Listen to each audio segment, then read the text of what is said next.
하나님이여 사슴이 시냇물을 찾기에 갈급함 같이 내 영혼이 주를 찾기에 갈급하니이다.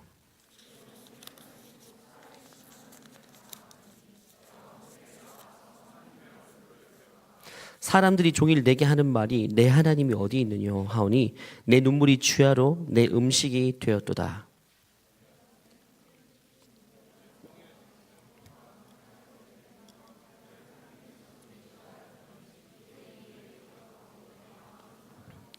내 영혼아 내가 어찌하여 낙심하며 어찌하여 내 속에서 불안해하는가. 너는 하나님께 소망을 두라. 그가 나타나 도우심으로 말미암아 내가 여전히 찬송하리로다.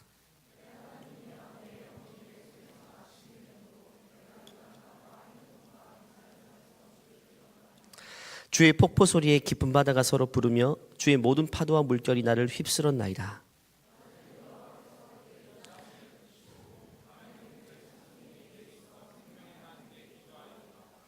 내 반석이신 하나님께 말하기를 어찌하여 나를 잊으셨나이까. 내가 어찌하여 원수의 압제로 말미암아 슬프게 다니나이까 하리로다.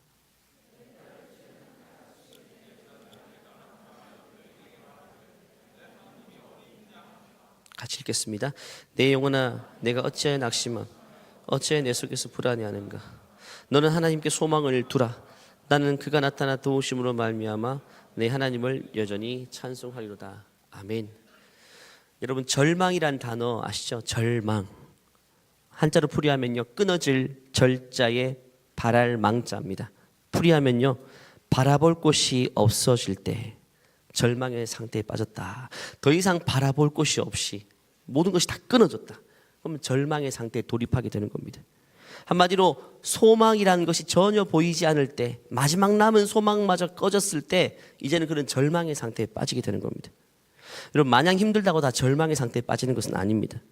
어떤 일이 실패했다고 다 절망의 상태에 빠지는 것은 아니에요. 절망의 상태는요 내가 실패와 좌절을 통해 더 이상 붙잡을 것이 없고 바라볼 것이 없을 때 이제는 그제서야 빠지는 것입니다.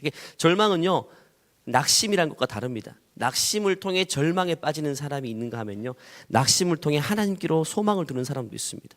절망은 힘듦과 어려움과 낙심을 통해 가장 밑바닥까지 떨어지는 게 절망의 상태입니다. 예를 들어 세 군데 원서를 넣었습니다. 맨 처음 회사에서 불합격이라는 소식을 들었어요. 그렇다고 그가 절망에 빠지는 건 아니죠. 왜냐하면 나머지 두 군데가 남아있잖아요. 낙심은 되겠지만 완전한 절망은 아닙니다. 하지만 마지막 그것까지 꺾여졌을 때 이제는 그는 절망의 상태에 돌입하게 됩니다.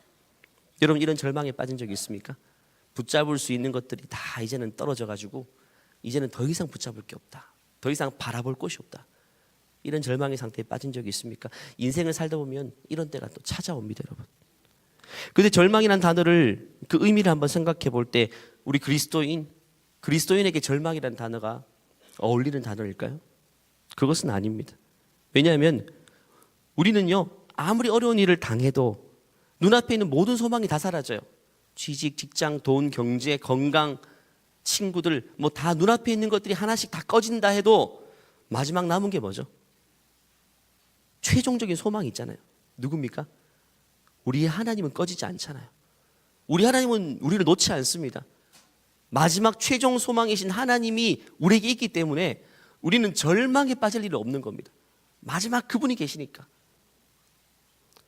돈을 마지막 소망으로 삼는 자는요 얼마든지 쉽게 절망에 빠집니다. 그 돈 없어져 버리면 절망의 상태입니다. 건강, 세상의 지위 이런 것들을 소망으로 붙잡는 자는요 그것이 없어지면 절망의 상태에 금방 돌입합니다. 여러분 절망에 인생의 낭떠러지에 빠지면요 거기서 스스로 기어 나오기는 굉장히 힘듭니다. 하지만 하나님께 소망을 둔 자는 다르죠. 왜냐하면 우리의 소망 되신 주님께서는요 결코 우리를 떠나지 않으시고 그 소망은 절대로 우리에게 꺼지지 않기 때문에 그렇습니다. 돈을 떠날 수 있고 건강은 떠날 수 있고 다른 소망들은 눈에 보이는 것들은 시간이 되면 다 사라지고 찾아오고 반복됩니다. 그런데 하나님은 어제나 오늘이나 동일하십니다. 항상 동일하십니다. 항상 그 자리에 계십니다. 항상 함께 하십니다. 우리가 그분을 놓지 않은 한 하나님은 절대로 우리를 떠나지 않으세요. 시편 말씀 보면요 우리 믿음의 선배 다윗은 이렇게 고백했어요. 시편 39편의 말씀 보면요 같이 한번 읽겠습니다. 주님 내가 무엇을 추구해야 한단 말입니까? 주님만이 나의 소망이십니다. 주님, 내가 뭘 더 이상 추구해야 되죠? 주님만이 소망이십니다.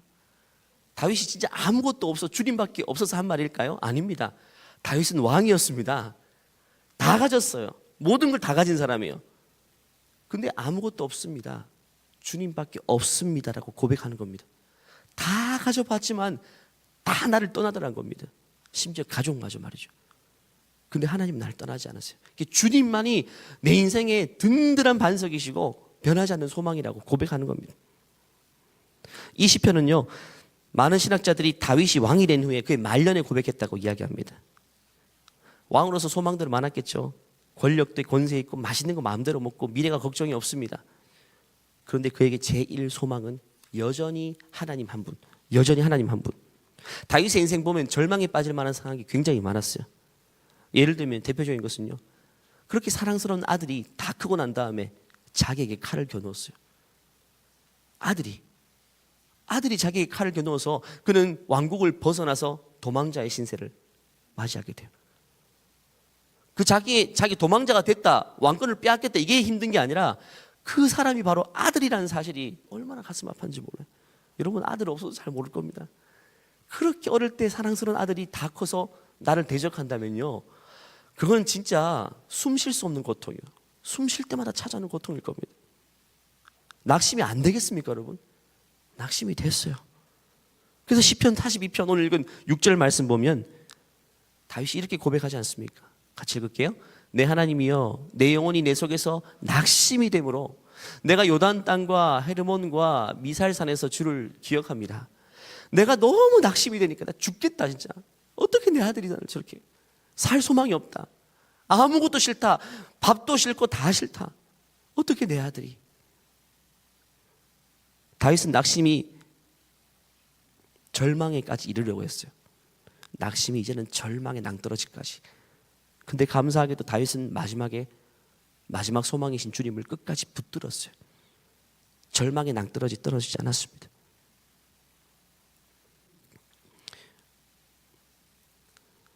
우리가 하나님을 소망으로 두었다 해도요, 막상 감당하기 힘든 어려움이 찾아오면 낙심과 좌절을 경험하게 되면요, 그 순간만큼은 하나님이 내 소망이 된다는 사실을 잊고 살 수 있어요. 잊어버릴 수 있습니다. 너무 힘든 일이 반복해서 이제 들어오면요, 그 순간 내 소망이 하나님이지라는 사실을 딱 잊어버릴 때가 있어요. 그 순간 절망에 빠지는 겁니다. 그걸 잊어버리면 안 되는 겁니다.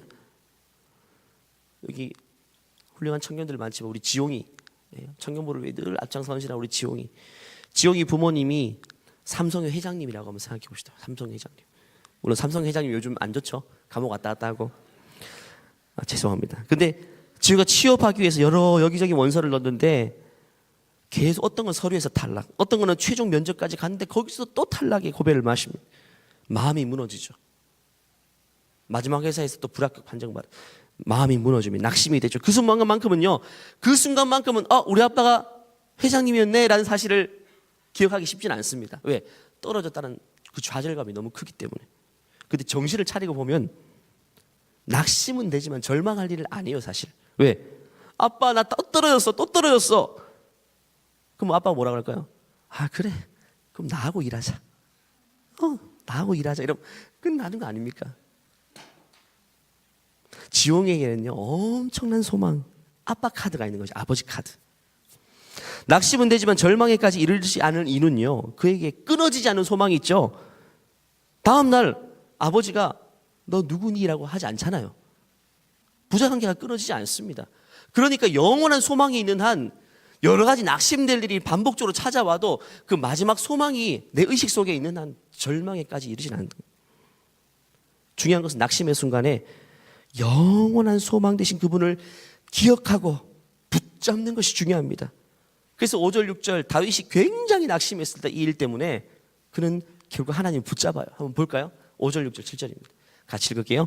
내 영혼아 내가 어찌하여 낙심하며 그가 나타나 도우심으로 말미암아 내가 여전히 찬송하리로다.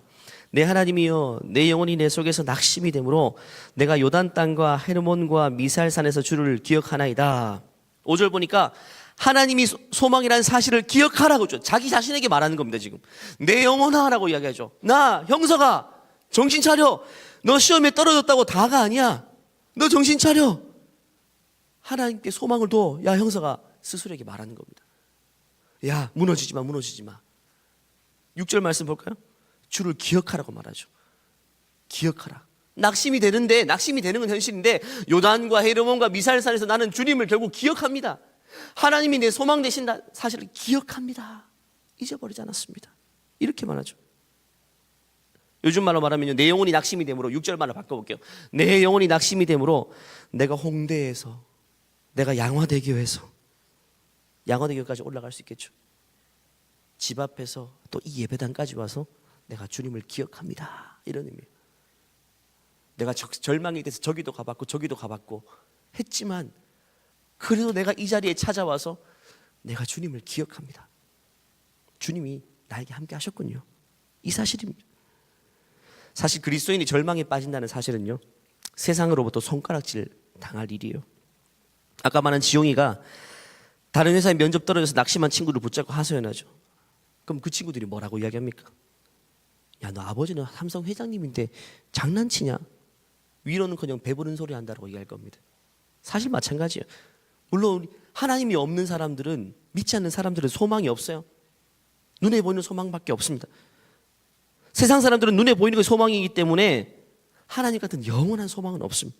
그런데 그들 앞에서 우리가 소망이 없다, 막 절망의 상태에 빠져서 나는 다 끝났어 라고 말한다면, 세상은 우리에게 배부른 소리 한다고 이야기합니다. 너는 예수 믿는다고 하면서, 예수님이 소망이라고 하면서 이야기했으면서 왜 다 끊어진 사람처럼 그렇게 이야기하냐고. 물론 우리가 경험하게 되는 일들이 너무 충격적이고 힘들어서 낙심하게 되는 일들이 많죠. 그런 일들이 얼마나 아픕니까? 물론 내가 아프고 힘들다는 사실을 애써 부인하지는 마세요. 아픈 건 현실이죠. 저도 많은 실패를 경험했습니다. 굉장히 많은 실패를 최근에는 어렵고 힘든 일, 아픈 일들이 많아서 마음고생하고 저도 끙끙 앓은 적도 있어요. 최근에도 끙끙 앓은 적도 있어요. 이건 아무도 모르는 일입니다, 여러분. 끙끙 앓았어요. 우리가 주님 나라에 갈 때까지 여러분, 이런 일들은 반복됩니다. 특히 그리스도인들은요, 이 고통이 2배가 될 수도 있어요. 왜냐하면요, 내가 하나님 믿는데 나는 왜 이렇게 실패해야 되고 왜 이렇게 아파야 되느냐, 그 생각 때문에 오히려 더 데미지가 클 수도 있습니다. 또 친구들이 다 내가 예수님 믿는 거 아는데 내가 계속 이게 실패하고 아프고 좌절하는 모습 보여주기가 쉽지 않죠. 친구들이 뭐라고 생각할까, 이런 마음도. 다윗도 마찬가지였어요. 다윗이 정말 아들이 막 쫓아와서 아빠를 죽이려고 할 때 다윗을 제일 힘들게 했던 것 중 하나가 뭐냐면요, 안 믿던 사람들이 자기에게 손가락질하는 거였어요. 3절 말씀 보면요, 이렇게 말하죠. 3절 말씀 볼까요? 같이 읽을게요. 사람들이 종일 내게 하는 말이 내 하나님이 어디 있느냐 하오니 내 눈물이 주야로 음식이다. 사람들이 뭐라고 하냐면요, 쫓겨다니는 왕을 보고, 야, 너 하나님 지금 뭐 하고 있냐, 이래도 하나님 있어? 라고 비아냥거리는 겁니다. 자기가 힘든 거는 참겠는데 이것 때문에 하나님의 이름이 이게 같이 싸잡아져가지고 땅에 떨어지는 것은 이게 참지 못하는 것, 2배로 고통스러운 겁니다. 네 하나님 어디 있어? 보여드릴 수도 없고 말입니다. 내 형편이 지금 이런 형편인데 말입니다. 근데 세상 앞에 하나님이 어디 있어? 보여줄 방법이 없죠. 하나님 나를 안 도와주는 것 같고. 근데 보여주는 방법이 있어요. 어떻게 보여주면 될까요? 보여줄 수 있습니다, 여러분. 어떻게 보여주면 될까요? 낙심과 좌절의 순간에 여전히 하나님을 소망으로 붙잡고 있다면 세상은 그 모습을 통해서 하나님 계시구나, 진짜 하나님 살아계시네 하는 사실을 보게 됩니다. 다윗도 다윗의 주변에 있는 사람들이요, 비아냥거렸지만 결국 인정하게 되죠. 하나님 계시구나.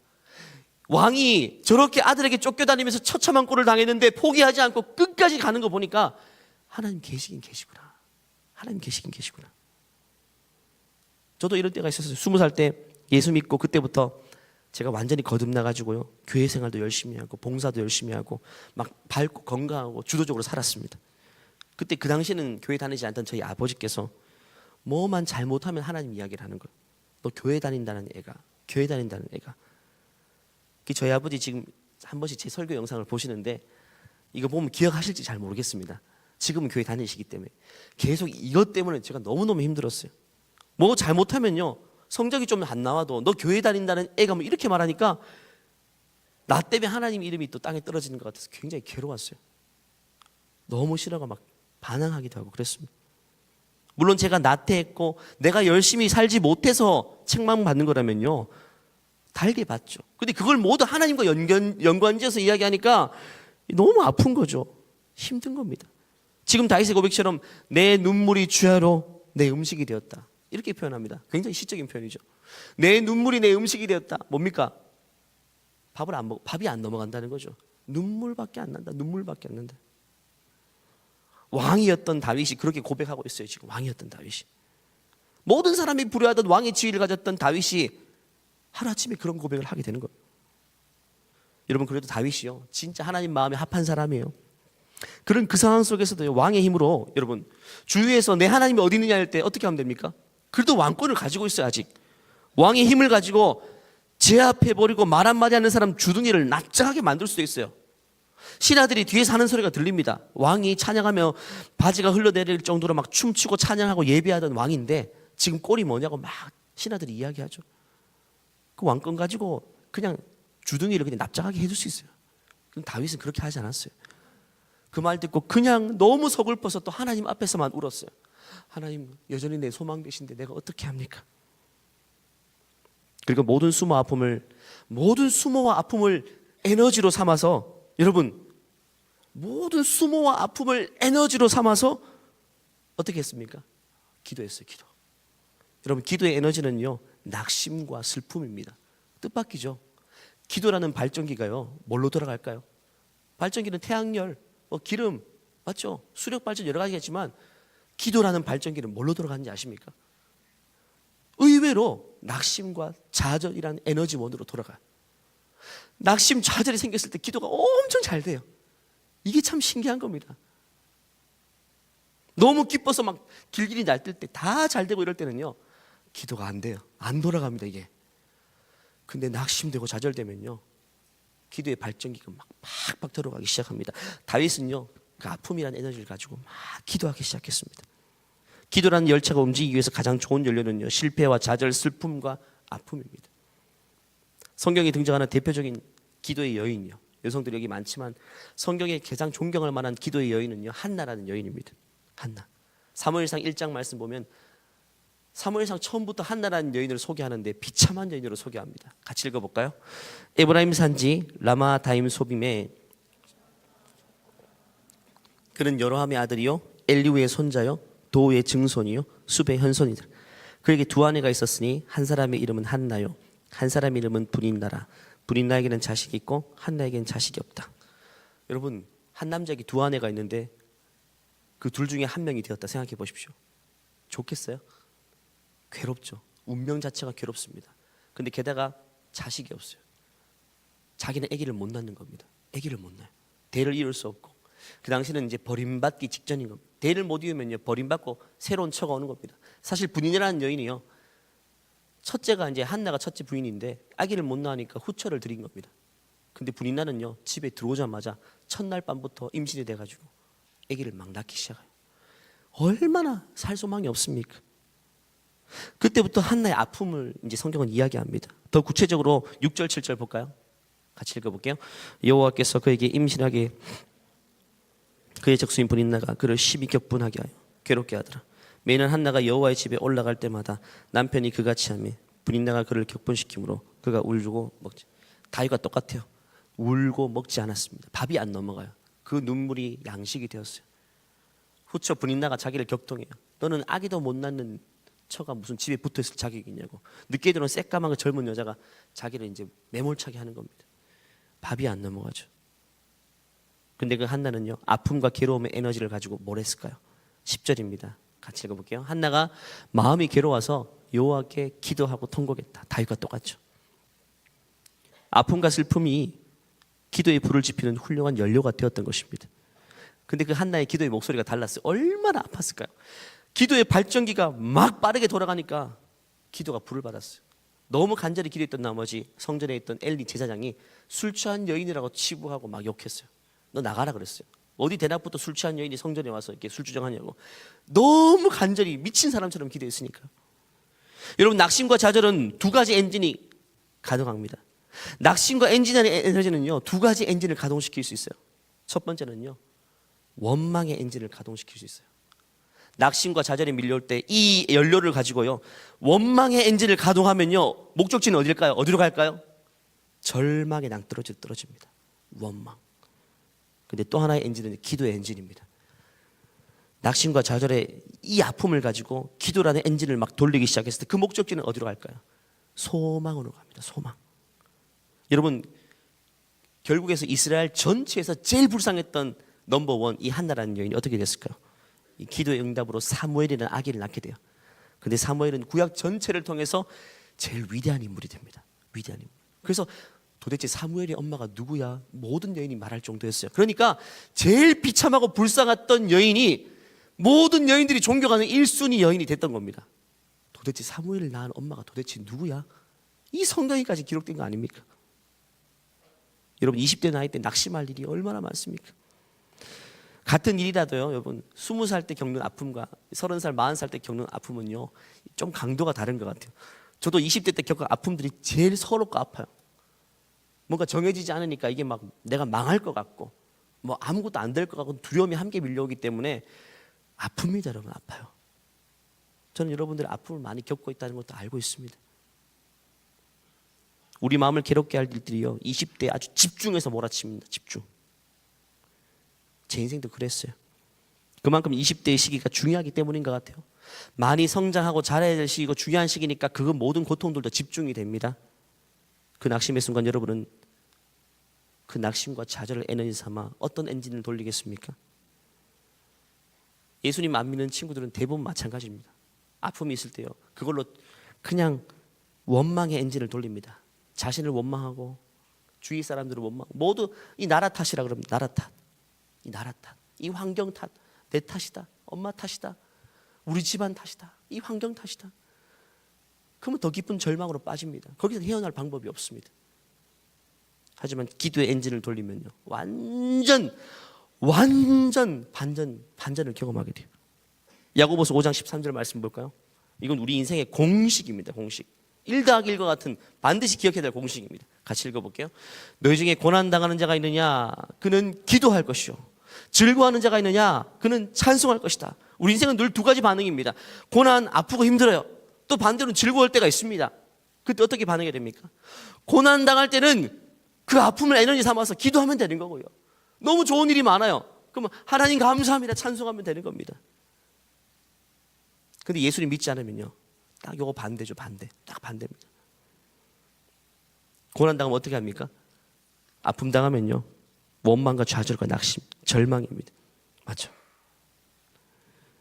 절망에 빠져있는 자녀들을 둔 제 어머니와 상담을, 어머니는 부모님과 상담을 좀 자주 해요. 그러면요, 여러분들이 힘들죠. 여러분 힘든 모습 보고 부모님이 저하고 상담을 합니다.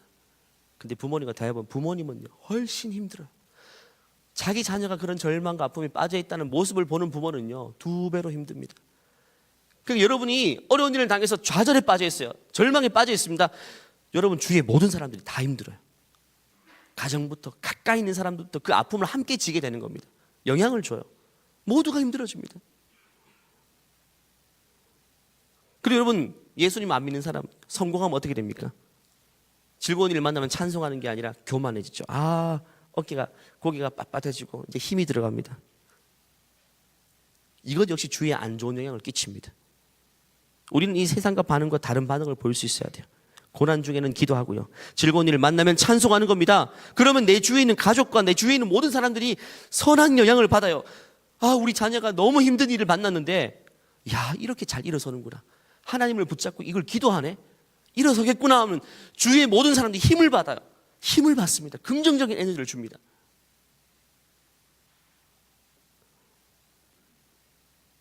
오늘 다윗의 고백을 마지막으로 볼까요? 8절입니다. 8절 같이 읽겠습니다. 8절. 낮에는 여호와께서 그의 인자하심을 베푸시고 밤에는 그의 찬송이 내게 있어 생명의 하나님께 기도했다. 다윗은 이 낙심과 절망을 에너지 삼아 기도의 엔진을 막 돌리기 시작합니다. 한나와 같습니다. 그 기도의 내용 보면요, 9절 10절입니다. 어떻게 기도했는지 볼까요? 구체적으로 시작. 내 반석이신 하나님께 말하기를 어찌하여 나를 잊으셨나이까. 내가 어찌하여 원수의 압제로 말미암아 슬프게 다니니까. 내 뼈를 찌르는 칼같이 내 대적이 나를 비방하여 늘 내게 말하기를 내 하나님이 어디 있느냐. 얼마나 아프면요, 뼈를 찌르는 칼같이입니다. 칼이 몸속에 들어 뼈를 막 찌르는 것 같은 아픔이에요. 근데 하나님께 기도하는 내용이에요. 기도문입니다. 얼마나 솔직한 기도입니까, 여러분? 여러분, 기도는요, 아파도 안 아픈 척, 상처받았으면서 상처 안 받은 척, 서운하면서도 서운하지 않는 척, 이렇게 포장하는 게 기도 아닙니다, 여러분. 죽고 싶을 정도로 괴로우면서 기도할 때는 괜찮은 척 기도하는 건 이건 기도 아닙니다, 여러분. 아프면 아픈 대로, 괴로우면 괴로운 대로 주님께 솔직하게 나가는 게 기도입니다. 기도의 제일 중요한 공식은 있는 모습 그대로입니다. 다윗이 뭐라고 말합니까? 아, 너무 아픕니다. 하나님 어디 계십니까? 나는 왜 이렇게 실패를 겪어야 됩니까? 칼이 뼈를 찌르는 것 같이 아픕니다 라고 솔직하게 이야기합니다. 포장하지 않습니다. 왕으로서의 채통 다 잊고 그냥 하나님 앞에서 어린아이처럼 그냥 울면서 기도합니다. 그 결과 어떻게 됩니까? 마지막 절입니다. 11절. 그 결과 11절 같이 읽을게요. 시작. 너는 하나님께 소망을 두라. 나는 그가 나타나 도우심으로 말미암아 내 하나님을 여전히 찬송하리로다. 여전히 찬송하리로다. 기도하니까 하나님을 붙잡으니까 다윗은요 마음이 달라졌어요. 이전과 다릅니다. 하나님께 소망을 두라라고 외치게 됩니다. 회복됐어요. 이제는 회복됐습니다. 기도하니까 회복됐어요. 절망에서 기어 나왔어요. 이제는 소망을 붙들기 시작합니다. 이 방금 읽은 11절이 굉장히 유명한 구절이죠. 찬양도 있습니다. 내 영혼아 내가 어찌하여 낭망하느냐. 내가 어찌하여 불안해하는고. 너는 너의 하나님을 바라라. 그 다음 계속 있는데 제가 못하겠습니다. 반응이 별로 안 좋은 것 같아서. 이 찬양을 오늘 설교에 했어야 되는데. 네. 내 얼굴을 도우시는 내 하나님을, 살아계시는 내 하나님을, 너는 너의 하나님을 바라라. 네, 영어랑 웃기겠죠? 네, 여기까지 하겠습니다. 3절은 좀 심했던 것 같아요. 그런데 이게 여러분 이 찬양 되게 오래된 찬양인데 너무 좋습니다. 믿음의 선조 다윗이 고백한 이 가사, 이 시편 여러분 개인에게 적용하시기 바랍니다. 저도 어려운 일이 많습니다. 사실 현재 진행형인 일도 있고요. 여기서 여러분 어떻게 대처하냐가 굉장히 중요합니다. 여러분 아프면 아플수록요 그것을 에너지로 삼아서 정말 주님께 무릎 꿇으십시오. 그럼 하나님께서는요 소망을 주십니다. 통과하게 되는 겁니다. 그 과정을 통해서 여러분은 자라고 성장합니다. 그 과정을 지켜보는 여러분 주위의 사람들이 하나님이 살아계심을 보게 되는 것입니다. 좌절에 빠지고 낙심에 빠져 있고 그곳으로 절망에까지 이른 사람들이 있습니까? 오늘 말씀을 통해 여러분 일어나십시오. 오늘 말씀을 통해 다시금 기도하시기 바랍니다. 2월 한 달 동안 여러분 우리가 기도하기를 선포했죠. 지난 한 주간 기도한 기록들을 보니까 많은 청년들이 와서 기도했습니다. 제가 보면요 기도할 때 표정과 기도하고 나갈 때 표정은 다릅니다. 하나님 막 회복시켜 주시는, 여러분 그렇지 않습니까? 기도밖에 없습니다. 하나님을 붙잡는 것밖에 없습니다. 다른 길은 없다는 것입니다.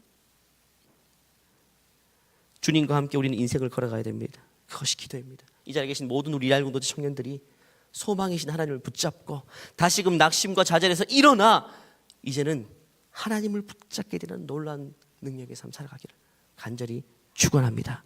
여러분 힘을 냅시다. 주님은 우리를 절대로 버리지 않으십니다. 영원히 우리의 힘이 되십니다. 그분께 소망을 두는 여러분 되기를 간절히 축원합니다.